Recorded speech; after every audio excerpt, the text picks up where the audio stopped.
ชีวิตนึกถึงการสำนองใบเจาะทองผักตักตะยู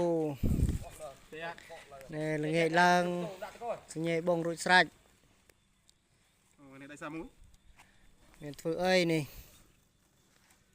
នេះមេទៅមកបើមកថ្ងៃណាទុក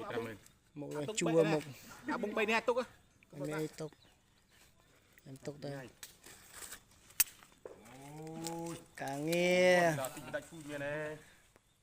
អូបងប្អូនអើយអ្នកសំណងមានធ្វើអីមានតែប៉ុណ្ណឹងហ่าតែជពើគេខំប្រឹង